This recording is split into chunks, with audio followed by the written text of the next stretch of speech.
وضرب الله مثل الحياة الدنيا كماء أنزلناه من السماء فاختلط به نبات الأرض فأصبح هشيما تذروه الرياح আল্লাহ রাব্বুল আলামিন तमाम পৃথিবীর মানুষকে বোঝাচ্ছেন, ও দুনিয়ার মানুষ, যে আল্লাহ মৃত জমিনকে সবুজ করতে পারে, শুষ্ক জমিনটাকে যে আল্লাহ সুজলা সফলা করতে পারে, যেই জমিন থেকে আমি আল্লাহ উদ্ভিদগুলো উৎপন্ন করে তার থেকে ফসলগুলো ফলাতে পারি, যেটা তোমরা ভক্ষণ করে থাকো, আমি কি সেই আল্লাহ নই? কিয়ামতের ময়দানে তোমাদের শরীরগুলো যখন মাটির সঙ্গে পচে গলে নিঃশেষ হয়ে যাবে, আমি কি সেই আল্লাহ? কিয়ামতের ময়দানে তোমাদেরকে আমরা পুনরুত্থান করতে পারবো না, আবার তোমাদেরকে আমি উঠাতে পারবো না? মানুষকে প্রশ্ন ছুড়ে দিচ্ছে আমার আল্লাহ রাব্বুল আলামিন।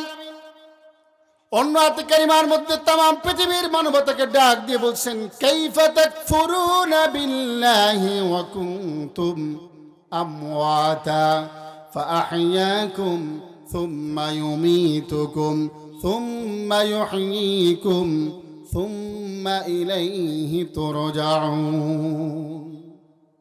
পৃথিবীর মানুষদেরকে ডাক দিয়ে বলছেন, কাইফা তাকফুরুনা বিল্লাহ, কেমন করে তোমরা আল্লাহর সঙ্গে কুফরি করো?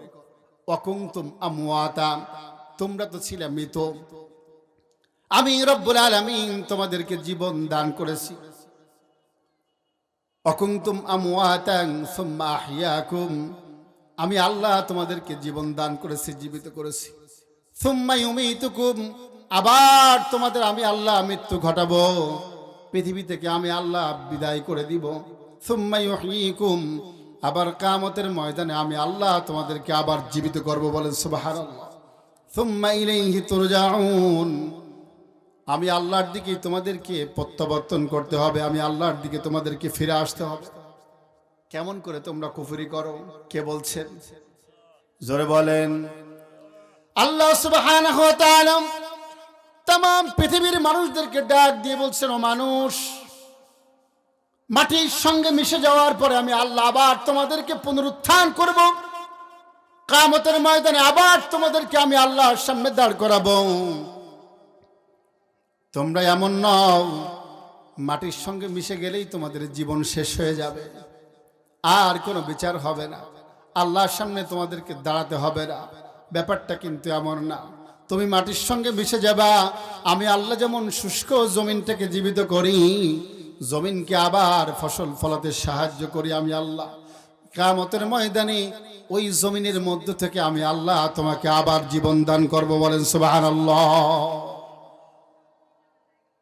সম্মানিত ভাইরা আমার, আল্লাহ সুবহানাহু ওয়া তাআলা আমাদেরকে কিয়ামতের ময়দানে আল্লাহর সামনে দাঁড় করাবেন, এ ব্যাপারে কোনো সন্দেহ আছে নাকি? জোরে বলেন, আছে? নাই।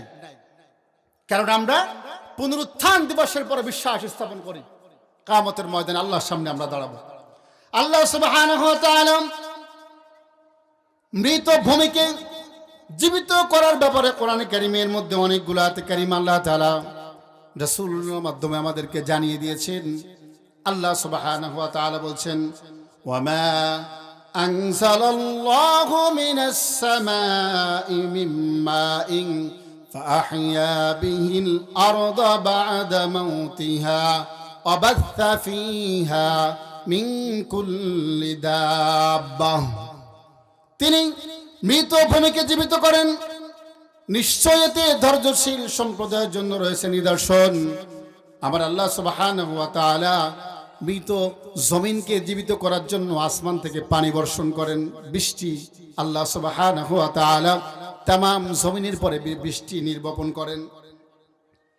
এই যে পানি দিয়ে মৃত জমিনটাকে তিনি জীবিত করলেন, আল্লাহ সুবহানাহু ওয়া তাআলা বলছেন, দুনিয়ার জীবন এমন জীবন, আবার আল্লাহ সুবহানাহু ওয়া তাআলা বলছেন, আমি রব্বুল আলামিন মৃত জমিনকে যেভাবে জীবিত করি, এই জমিনের মধ্যে মৃত জমিনকে জীবিত করার মধ্যেই রয়েছে আকলবান সম্প্রদায়ের জন্য, এর মধ্যে নিদর্শন রয়েছে। আল্লাহ সুবহানাহু ওয়া তাআলা এই কথা আমাদেরকে বলেছেন। তার মানে ওই যে মানুষেরা কিয়ামতের ময়দানে যেই মানুষগুলো আল্লাহ তাআলাকে স্বীকার করবে আর যারা স্বীকার করে না দুনিয়াতে, তাদের প্রশ্নের মধ্যে আল্লাহ সুবহানাহু ওয়া তাআলা চমৎকার ভাবে জবাব দিয়ে দিয়েছেন। বলেন সুবহানাল্লাহ।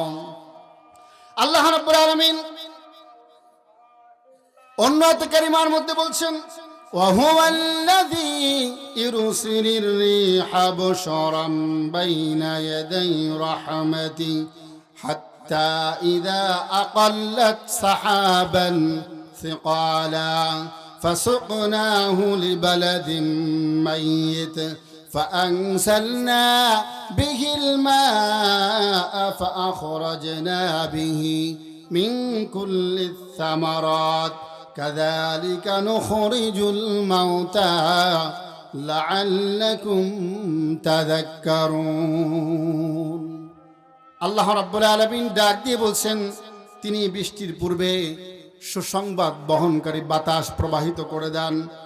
এই বাতাস যখন বায়ু রশ্মি যখন মেঘমালাকে ঠেলে নিয়ে একটা জনপদের পরে যখন নিয়ে যায়, আমি আল্লাহ সুবহানাহু ওয়া তাআলা সেই জনপদের পরে বৃষ্টি বর্ষণ করি। বলেন সুবহানাল্লাহ।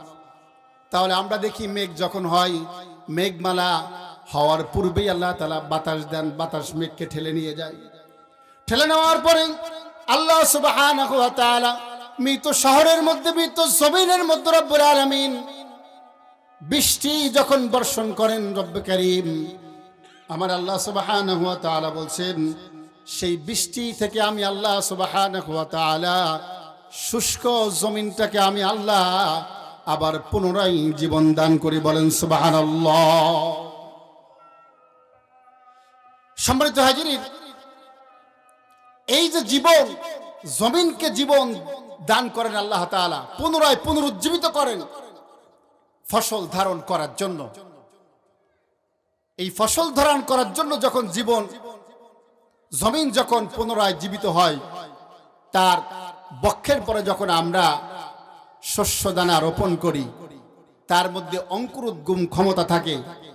যখন বীজের পরে পানি পড়ে, আল্লাহ হুকুম দিয়ে রেখেছেন, বীজ যখন পানির মধ্যে পড়বে, পানির সংমিশ্রণে আসবে, তখন বীজ থেকে অঙ্কুরোদ্গমের ক্ষমতা তাকে গাছে রূপান্তরিত করে দেবে। বলেন সুবহানাল্লাহ।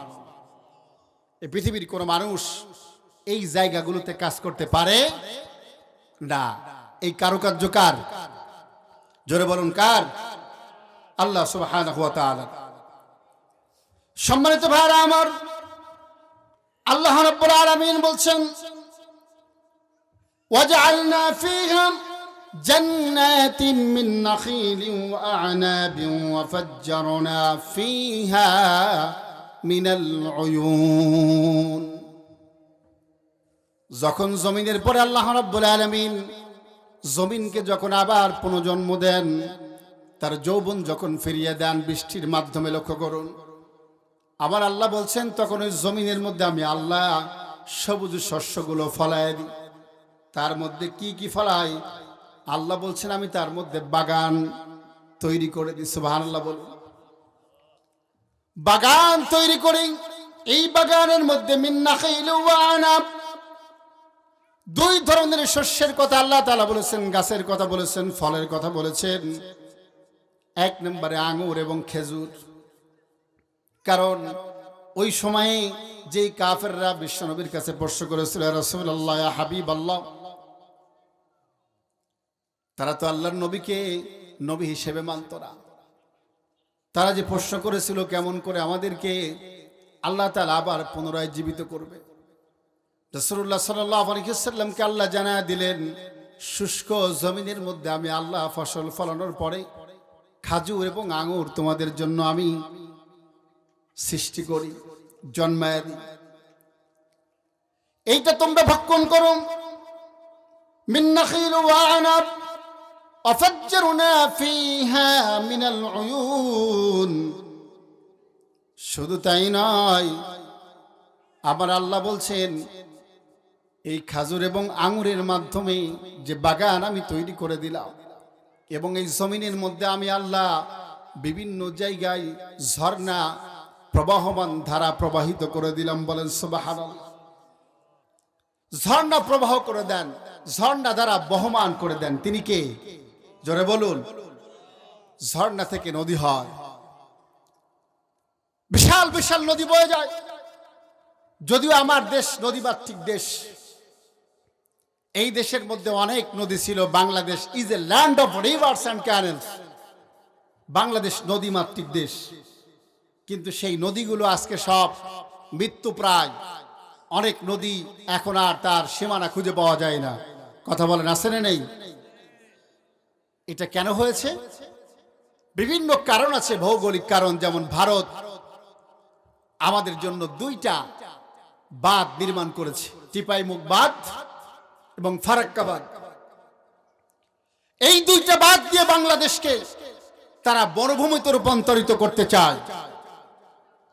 কিন্তু আমার আল্লাহ এই সমস্ত কাফের মুশরিকদেরকে চ্যালেঞ্জ ছুড়ে দিয়েছেন, যদি কোনো জনপদের মানুষ যদি তওবা বা ইস্তিগফার করে ফিরে আসেন, লক্ষ্য করুন,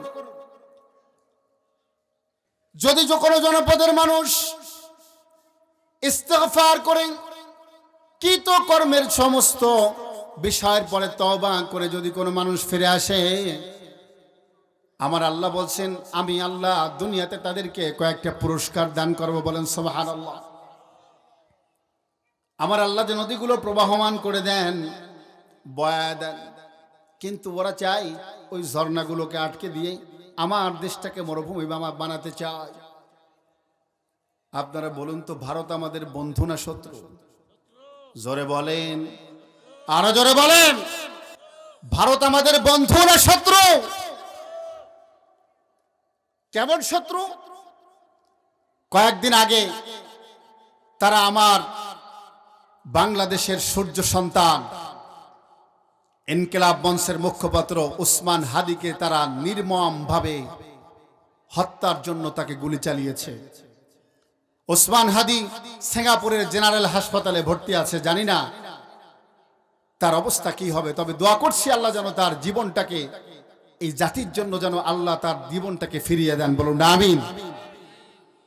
তার কোনো ভয় ছিল না, বরংবার তিনি দোয়া করেছেন, আল্লাহ আমাকে তুমি শাহাদাতের মর্যাদা দাও।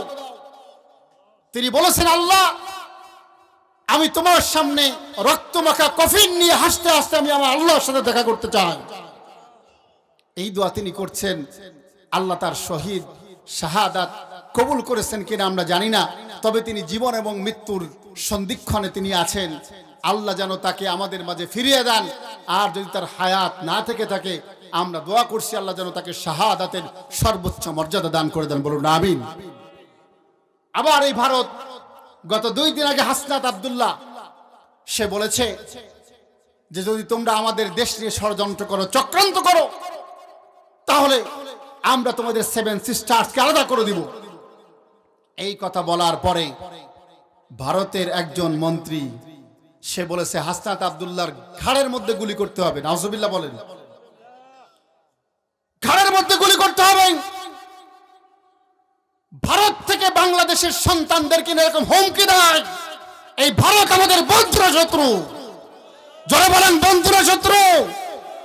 এই শত্রু চায় সব সময় বাংলাদেশ তাদের নিচে থাকুক, তাদের অঙ্গরাজ্যে পরিণত হোক, কিন্তু আমরা তা চাই না। কারণ এই দেশ, এই ভূখণ্ড আমরা অবমুক্ত করেছি অসংখ্য জীবনের বিনিময়ে। সুতরাং এই জমিনের পরে কেউ আধিপত্যবাদ বিস্তার করুক, বাংলাদেশের আপামর জনতা সেটা মেনে নিবে? জোরে বলেন, মেনে নিবে না। ওরা আমাদের শত্রু, আজীবন শত্রু। কারণ আল্লাহ তাআলা বলছেন, লা তাত্তাখিযুল ইয়াহুদা ওয়ান নাসারা আউলিয়া বা'দুহুম আউলিয়া ও বা'দ। ইহুদি নাসারারা কখনোই কোনোদিন তোমাদের বন্ধু হতে পারে, ওরা একে অপরের বন্ধু। কিন্তু যদিও আমরা সেটা বুঝি না। আল্লাহ রাব্বুল আলামিন বলছেন, এই ভারত 2টা বাদ দিয়ে কেন যদি 1000টা বাদও দেয়, তারা তোমাদেরকে দমায় রাখতে পারবে না। যদি তোমরা একটা কাজ করো, কাজ হচ্ছে তোমাদের কৃতকর্মের অপরাধগুলো আল্লাহর দরবারে সারেন্ডার করো, যে আল্লাহ আমি আর কোনোদিন অপরাধ করব না। আল্লাহ রাব্বুল আলামিন বলছেন, কোন জনপদের মানুষ যদি তওবা করে ফিরে আসে, আমি আল্লাহ তাদেরকে কয়েকটা নিয়ামত দান করব। বলে সুবহানাল্লাহ। আল্লাহ তাআলা বলছেন ফাকুল তুস্তাগফিরু রাব্বাকুম ইন্নাহু কানা গফফারা ইরসিলিস সামাআ আলাইকুম মিদরারা ويمددكم بأموال وبنين ويجعل لكم جنات ويجعل لكم أنهارا আল্লাহ রাব্বুল আলামিন বলছেন কোন জনপদের মানুষ যদি তওবা করে ইস্তিগফার করে ফিরে আসে, আমি আল্লাহ রাব্বুল আলামিন তাদেরকে কয়েকটা নিয়ামত দিব। ইরসিলিস সামা আলাইকুম মিদরারা, আমি আল্লাহ আসমান থেকে তাদের পর রহমতের বাড়িধারা বর্ষণ করব। সুবহানাল্লাহ বলে। তাহলে ইস্তিগফার করলে প্রথম নম্বরে আল্লাহ আমাদের জন্য আসমান থেকে পানি বর্ষণ করবেন, বৃষ্টি বর্ষণ করবেন। এই বৃষ্টি দিবেন রহমতের বৃষ্টি। কিসের বৃষ্টি? ওয়ায়ুমদিদুকুম বিআমওয়াল, আমি আল্লাহ তাদের সম্পদগুলোকে বৃদ্ধি করে দিব। ভারত আমাদেরকে খাবারের ভয় দেখায়, ওরা আমাদেরকে বলে এটা দিব না, ওটা দিব না। আমার আল্লাহ বলছেন ওদের কোনো জিনিসের প্রয়োজন নাই, কারণ বিগত 1 বছরে দেখেছি ভারত থেকে আমরা কোনো পেঁয়াজ আনি, কোনো আলু আনি, কিন্তু দাম কি বৃদ্ধি পেয়েছে? কথা বলে না কেন? দাম বৃদ্ধি পাই নাই। আবার আমার দেশের মানুষ ভালোটা আমরা খেতে পেরেছি, কারণ আমার আল্লাহ বুঝাইয়া দিয়েছেন কোন মানুষ তোমাদের রিজিকের ফয়সালা করতে পারে না। আমি আল্লাহ যেমন তোমাদেরকে ওয়াদা করেছি, তোমরা যদি আল্লাহ রাব্বুল আলামিনের তাওহীদকে স্বীকার করে নাও, আমি আল্লাহ তোমাদের জন্য জমিন থেকে খেজুর দিব, আঙুর দিব, ইত্যাদি দিব। তেমনি তোমাদের সঙ্গে ওয়াদা করলাম, তোমরা যদি তওবা করে ইস্তিগফার করে ফিরে আসতে পারো, আমি আল্লাহ আসমান থেকে পানি বর্ষণের মাধ্যমে আমি আল্লাহ তোমাদের সম্পদগুলোকে বাড়ায়া দিব। সম্পদ দেওয়ার মালিক কি? আমার বাংলাদেশ কি গরিব? কথা বলে না কেন? এদেশ দারিদ্র কান্ট্রি না, এদেশে রয়েছে অনেক সম্পদ। যেই সম্পদগুলো যদি সুষম বন্টন আমরা করতে পারতাম, আল্লাহর কসম করে বলছি এদেশে কোনো ভিক্ষুক খুঁজে পাওয়া যেত না। কিন্তু আমরা সুষম বন্টন করতে পারিনি। আবার আল্লাহ বলছেন তোমাদের সম্পদ বাড়াইয়া দিব। ওয়ায়ুমদিদুকুম বিআমওয়ালিন ওয়া বানিন, তোমাদের সন্তান সন্ততির মধ্যে আমি আল্লাহ বারাকা দিয়ে দিব। রিজিকের অন্যতম রিজিক তো নেককার সন্তান এবং সালেহা স্ত্রী। আল্লাহ বলছেন আমি সন্তান সন্ততিদেরকে বাড়াইয়া দিব তোমাদের জন্য, তাদের মধ্যে বারাকা দিব। ওয়াজআল লাকুম জান্নাত, তৃতীয় নম্বরে আল্লাহ বললেন, চতুর্থ নম্বরে আল্লাহ বললেন ওয়াজআল লাকুম জান্নাত। ও দুনিয়ার মানুষ, তোমরা যে ফসলের ভয় করো, ভারত তোমাদেরকে ভয় দেখায় এটা দেব না, ওইটা দেব না। আমি আল্লাহ ওয়াদা করছি তোমরা পাপগুলো ছেড়ে দাও, ইস্তিগফার করে ফিরে আসো, আমি আল্লাহ তোমাদের জন্য খেজুরের আঙুর বাগান বানায়া দেব, আপেলের বাগান বানায়া দেব, পেঁয়াজ রসুনের খাত আমি আল্লাহ বারাকা দিয়ে ভরপুর করে দেব। বলেন সুবহানাল্লাহ। জান্নাত, এখানে মুফাসসিরিনগণ বলেছেন এই জান্নাত দুনিয়াতেও আল্লাহ জান্নাত বাগান বানায়া দিবেন, কিয়ামতের ময়দানে আল্লাহ তাআলা আমাদের জন্য জান্নাত নির্ধারণ করে দিবেন। বলেন সুবহানাল্লাহ। এজন্য আমরা পরনির্ভরশীল হতে চাই। পঞ্চম নম্বর রব্বুল আলামিন বললেন ওয়াজআল লাকুম আনহারা, দুনিয়ার মানুষ তোমরা যদি ইস্তিগফার করে ফিরে আসো, আমি রব্বুল আলামিন তোমাদের জন্য নদীগুলোকে প্রবাহমান করে দিব। তোমাদের নদীগুলোকে আমি আল্লাহ আবার পুনরায় জন্ম দিয়ে দিব, নদীগুলোর যৌবন আমি আল্লাহ ফেরায় দেব। বলেন সুবহানাল্লাহ। তাহলে ইস্তিগফার যদি করা হয়, আমার আল্লাহ সুবহানাহু ওয়া তাআলা ডাক দিয়ে বলছেন আমি তোমাদেরকে এই জমিনের মধ্যে নদীগুলোকে আবার আমি প্রবাহমান করে দিব। তাহলে এই জনপদের মানুষ যদি ইস্তিগফার করে, তাহলে আমাদের জন্য খাদ্য, শস্য, এরপরে নদী, আসমান থেকে রহমতের বৃষ্টি, এগুলোর অভাব আর থাকবে নাকি? কথা বলেন, থাকবে? থাকবে না। এজন্য আমরা কাউকে ভয় পাই না, আমরা কাউকে ভয় পাই না। আমরা তো রিজিক দাতা একমাত্র কাকে মানি? জোরে বলুন, কাকে মানি? আমাদের রিজিক দাতাকে, আমাদের আইন দাতাকে, আমাদের বিধান দাতাকে, আল্লাহ রাব্বুল আলামিন, তাকেই আমরা রব হিসেবে মানি। কোন ভারতের আধিপত্যের সামনে বাংলাদেশের মানুষ আর কখনো কোনোদিন মাথা নত করবে না। সম্মানিত ভাইরা আমার, আল্লাহ রাব্বুল আলামিন এরপরে ডাক দিয়ে বলছেন 36 নং আয়াতে কারিমার মধ্যে আমার আল্লাহ তাআলা तमाम পৃথিবীর মানুষদেরকে ডাক দিয়ে বলছেন সুবহানাল্লাযী খালাকাল আযওয়াজা কুল্লাহা মিম্মা তুমবিতুল আরদু ওয়া মিন আনফুসিহিম ওয়া মিম্মা লা ইয়ালামুন। সুবহানাল্লাযী, পরম সত্তা তিনি, যিনি সকল প্রকার ত্রুটি বিচ্যুতি থেকে যিনি অবমুক্ত, তিনি কে? পবিত্র তিনি কে? আরো জোরে বলুন তিনি কে? সুবহানাল্লাযী খালাকাল আযওয়াজ, তিনি পৃথিবীর মধ্যে সব কিছুকে জোড়া জোড়া সৃষ্টি করেছেন। এই যে জোড়া তিনি বানিয়েছেন, এই জোড়া মানে নারী পুরুষের জোড়া শুধু নয়। আমরা যদি সায়েন্টিফিক ভাবে ব্যাখ্যা করি, আমার আল্লাহ তাআলা तमाम পৃথিবীর সব জায়গায় তিনি জোড়া নির্ধারণ করে দিয়েছেন। বলেন সুবহানাল্লাহ। জোড়াই জোড়াই না, জোড়া জোড়া। আল্লাহ রাব্বুল আলামিন সাইয়েদনা আদম আলাইহিস সালাতু ওয়াস সালামকে যখন সৃষ্টি করলেন, সেই সৃষ্টির ব্যাপারে রব্বুল আলামিন কোরআনে কারীমের মধ্যে ঘোষণা করেছেন, ইয়া আইয়ুহান নাসুত্তাকু রাব্বাকুমুল্লাযী খালাকাকুম মিন নাফসিন ওয়াহিদা وخلق منها زوجها وبث منهما رجالا كثيرا ونساء। আমার আল্লাহ রাব্বুল আলামিন সর্বপ্রথম আদম আলাইহিস সালাতু ওয়াস সালামকে সৃষ্টি করেছেন। সৃষ্টি করার পরে তার থেকে তার স্ত্রী হাওয়াকে সৃষ্টি করেছেন। জোড়া করে দিলেন কে? আরো জোরে বলুন কে? এই পৃথিবীর দিকে যদি তাকান, ফসল ফলাদির মধ্যে রব্বুল আলামিন জোড়া নির্ধারণ করে দিয়েছেন। ফসলের মধ্যে জোড়া আছে না নেই? কয়েকদিন আগে রিপোর্ট দেখলাম, যশোরের চাষিরা পটল গাছ রোপণ করে। এই পটল একা একা পরাগায়ন করতে পারে না, কারণ পটলের ফুল ফোটে রাতের বেলা। রাতের বেলা পটল গাছের ফুল ফোটে।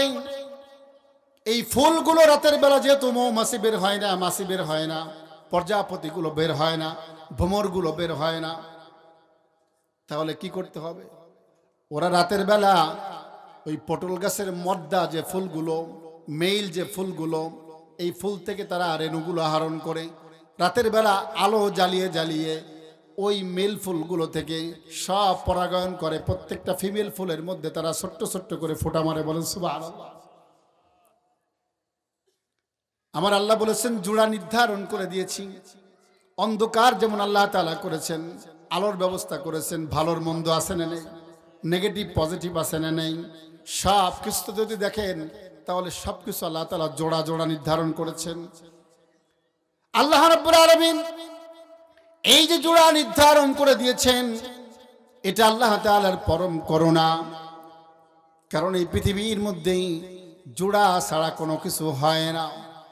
আমার আল্লাহ তাআলা সূরাতুল ইয়াসিনের 36 নং আয়াতে কারিমার মধ্যে বলছেন, সুবহানাল্লাযী খালাকাল আযওয়াজ কুল্লাহা মিম্মা তুমবিতুল আরদ ওয়া মিন আনফুসিহিম ওয়া মিম্মা লা ইয়ালামুন। সম্মানিত হাজিরিন, সূরা ইয়াসিন বিস্ময়কর একটা সূরা। আপনারা এটা জানেন বা আপনারা মহত্ব, তার ফাজাইল গতকালকে আপনারা শুনেছেন। এই সূরা ইয়াসিনের মধ্যে রব্বুল আলামিন তাওহীদের ব্যাপারে যে কথাগুলো বলেছেন, আমাদের আলোচনা মূলত সংক্ষিপ্ত সময়, 4টি আয়াত, অনেক লম্বা আয়াত। এই সংক্ষিপ্ত সময়ের মধ্যে কথা শেষ করতে হবে। তাহলে আল্লাহ তাআলা বলছেন, এই পৃথিবীর মধ্যে জোড়া নির্ধারণ করেছি। তাহলে জোড়া নির্ধারণ করে দিয়েছেন তিনি কে? এজন্যই আমরা মনে করব না যে এই জোড়া হচ্ছে স্বামী স্ত্রীর জোড়া, এটাকে না, তামাম সৃষ্টি জগতের মধ্যে জোড়া করেছেন। সম্মানিত হাজির, শুষ্ক মৌসুমে এই জমিনের মধ্যে আমরা দেখি কোনো গাছপালা থাকে না, বড় বড় গাছ ছাড়া কোনো আগাছা জন্মাই না। আল্লাহ সুবহানাহু ওয়া তাআলা আসমান থেকে বাড়ি ধারা বর্ষণ করে মৃত জমিনকে আবার জীবিত করে দেন। বলেন সুবহানাল্লাহ। আল্লাহ তাআলা বলছেন হাব্বান মিন ফামিনহা ইয়াকুলুন, যেই শস্যগুলো উৎপাদিত হয় উৎপাদন করে জমিন, দুনিয়ার মানুষগুলো সেই শস্যগুলো তারা ভক্ষণ করে।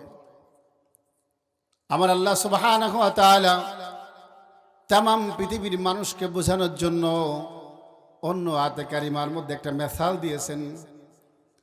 ওয়াদারাবাল্লাহু মাসালাল হায়াতিদ দুনিয়া কামাইন আনসালনাহু মিনাস সামা ফাখতালাতা বিহি নাবাতুল আরদ ফাসবাহা হাসিমান তাদরুহুর রিয়াহ।